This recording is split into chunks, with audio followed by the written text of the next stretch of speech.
Sebelum melihat RS momentum secara detail, mari kita tinjau kembali konsep di balik momentum dan bagaimana kaitannya dengan tren. Seperti halnya grafik harga, chartis harus mengingat bahwa momentum berubah arah sebelum tren benar-benar berbalik. Namun, tidak semua pergerakan momentum menghasilkan pembalikan tren. Kita bisa lihat contoh menggunakan pergerakan harga dan moving average. Harga pertama-tama bergerak menuju moving average, kemudian melintasinya jika pergerakan berlanjut. Harga, perlu diingat, tidak selalu melewati moving average untuk menandakan pembalikan tren. Trader yang agresif akan cenderung mengambil posisi saat harga bergerak menuju moving average, karena ini berarti momentum membaik. Investor yang konservatif merasa lebih baik menunggu harga bergerak di atas moving average karena tren belum sepenuhnya berbalik. RS momentum adalah indikator yang mengukur momentum, rate of change, dari RS ratio. Sebagai indikator momentum, dia memimpin RS ratio, si RS momentum ini, dan dapat digunakan untuk mengantisipasi belokan di RS ratio. Biasanya, RS momentum ini melintasi di atas 100 ketika RS ratio membentuk lembah dan mulai bergerak naik. Kami ulangi, biasanya RS momentum melintasi di atas 100 ketika RS ratio membentuk lembah dan mulai bergerak naik.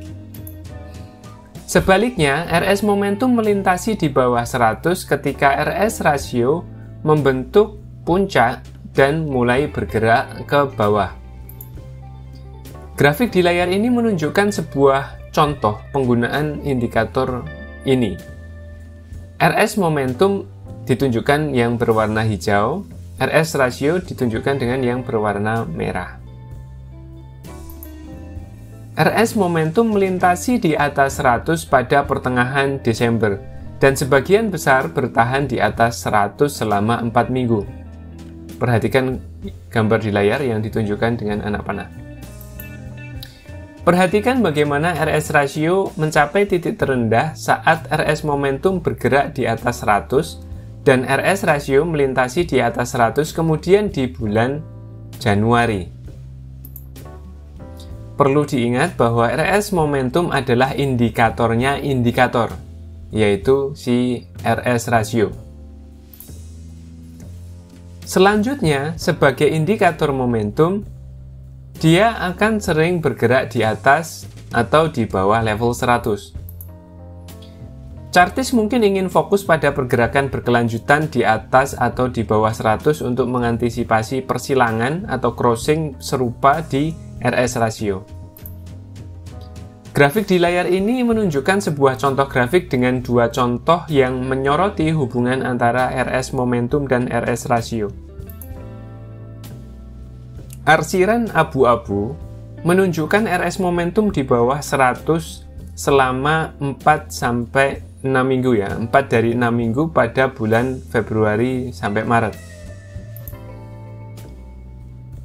Meski indikator sempat muncul di atas 100 secara singkat, ini tidak bertahan lama dan dengan cepat kembali ke bawah 100. Ini adalah tanda bahwa momentum berbalik negatif untuk RS ratio dan RS ratio akhirnya melewati di bawah 100 pada paruh kedua bulan Maret. Kami ulangi, ini adalah tanda bahwa momentum berbalik negatif untuk RS ratio dan RS ratio akhirnya melewati di bawah 100 pada paruh kedua bulan Maret.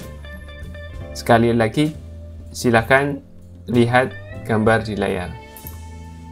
Arsiran biru, silakan lihat di layar, menunjukkan RS momentum di atas 100 dari pertengahan April hingga akhir Mei. RS ratio mencapai titik terendah karena RS momentum bergerak di atas 100. tetapi tidak melewati di atas 100 hingga akhir Mei. Selain itu, perhatikan bahwa crossing atau persilangan di atas 100 dalam RS ratio datang tepat sebelum lonjakan awal bulan Juni di grafik ini.